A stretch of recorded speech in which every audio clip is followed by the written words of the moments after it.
Hi, and welcome to the 10-Minute Food Truck Training Podcast. My name is Bill Moore. I am a food truck business coach as well as the author of Food Truck 101, Beginner to Winner. This podcast is all about helping you start and grow your food business. Today, we are talking about 5 steps to level up your business no matter where you are today. These steps will help move you forward towards your sales and profit goals. So if you're a beginner, these steps will work. If you've been open for 10 years, these steps will work then as well. The first step is to plan. The moment you have that epiphany idea or that eureka moment, you must plan how you're going to implement that idea into your life or into your business. As an owner, you wield amazing power in making changes quickly to improve your business. Examine your ideas from all perspectives and determine what steps are needed to make that improvement. Break the implementation down of your idea into small, bite-sized chunks.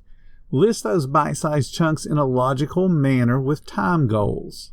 Simple ideas and processes can only take a day or two to implement, while a complex idea might take you several days or even several weeks. When you list time goals for those smaller chunks and then achieve those deadlines, you can celebrate that small success knowing you're moving towards the greater goal. So again, the first step is to plan. How are you going to do this idea? How are you going to do this new process? The second step is to train.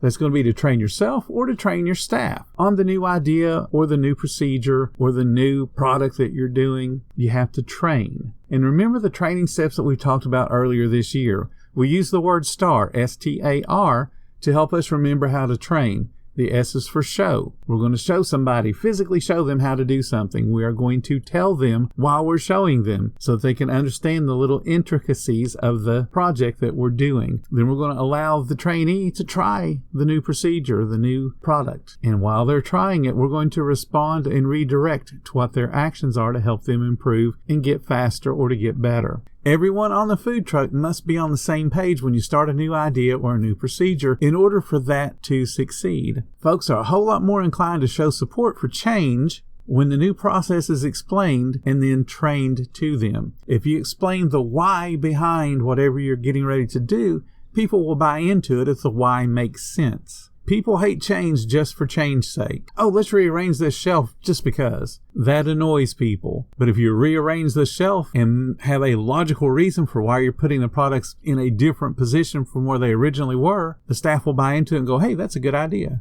When you explain the why behind a process or a procedure, and then you teach people how to do that new process or procedure, they're going to support you more and help you to make it succeed. So that's the second step, training. The third step is to inspect for results. Your new process should produce some measurable result, otherwise why even do it to begin with? And you have to look at each tiny step you trained yourself and you trained your staff on to see if those tiny bite-sized chunks are leading to the result you expected. If not, you need to tweak the training process, modify the steps while looking to teach the improved process to your staff and to yourself. Inspection never ends. You could be open 10 years from now and doing the exact same food as when you started, but you're always going to inspect it to make sure it's the way you want it to look. Again, from the time you open, products should be identical to the time you close. There should not be a reason for a deterioration in quality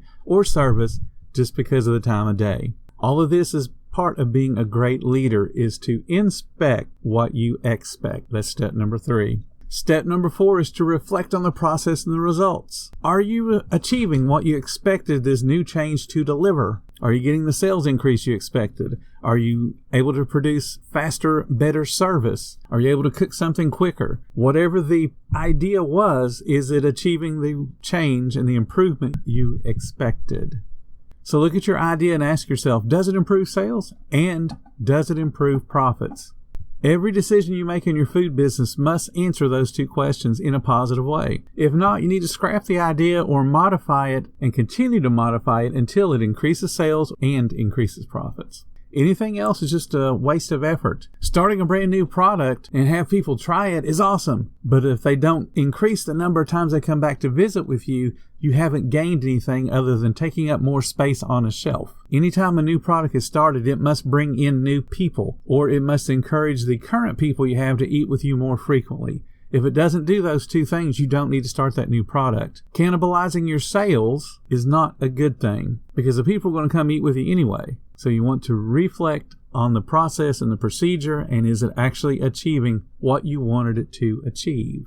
And then the final step is repeat. And you're going to repeat these steps for any idea that you have that you want to implement in your business. Now here's the secret about these 5 steps. They are plan, train, inspect, reflect, and repeat. Is also how you should tackle each and every day of your business as well as your personal life. What you want to do is make sure that you plan what you expect to accomplish for the day in your personal life, your family life. That way you have a goal to be working towards. You know what you're getting up to do in the morning, and hopefully that excites you to get up in the morning. So you're going to plan what you're going to do, whether it's some big project, some big change, or it's just how am I going to get through this day and have great sales. You want to train or coach yourself as well as your staff to achieve your daily agenda. Part of the process of planning should be how am I going to implement this? And then you're training yourself on that plan you've just written, whether it's again for a brand new idea or it's just how am I going to get through the lunch service today? How am I going to get through dinner service today? How can I make it a little bit better than it was before? You want to inspect what your team is doing in real time and then redirect them as necessary to stay on task to accomplish the goals you set for your business. It could be sales goals, speed of service goals. It could be one particular product you want to push to help increase your sales. You may be saying, I want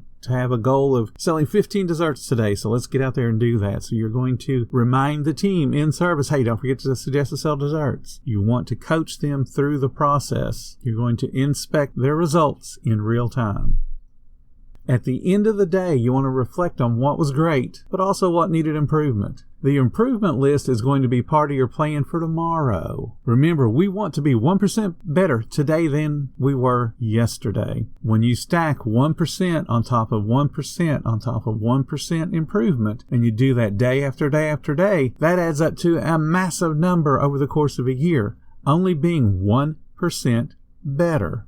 We can't accomplish any improvement unless we identify the areas that we need to improve. That's why we're going to reflect. We're going to think about what went great so we can duplicate that tomorrow and what didn't go so great so that we can seek to improve that. And then tomorrow when we get up, we're repeating the process. We're planning, we're training, we're inspecting, and then we're going to reflect. And we do that day in and day out, and we do that long enough, we've created a habit. And it's a great positive habit that moves us forward in life and in business. That's plan, train, inspect, and then reflect, and then repeat the process. You continue to do those things and you're going to be amazed at what you can accomplish. It's not a difficult process to be successful. It just takes you thinking about it and then acting upon your ideas. Some ideas will be awesome and some won't. Big deal. Just stand there, take a deep breath and holler, next. We move on. We can accomplish anything if we just set our minds to it. If you're enjoying the podcast, please consider hitting the support button or follow the links in the description and offer us show support. Every little bit does help keep us going, and I appreciate anything you guys are able to do. If you love being around like-minded and supportive people, check out our Facebook group. It's called Food Truck Training. There you're going to find a ton of information, a whole bunch of inspiration, and we have a membership that is so supportive and so helpful. Consider joining. I'm sure you'll enjoy your stay with us. Thank you guys so much for listening. I certainly hope you're finding the information useful for your food truck business. Y'all have a great day and come back tomorrow. I've got another topic in store.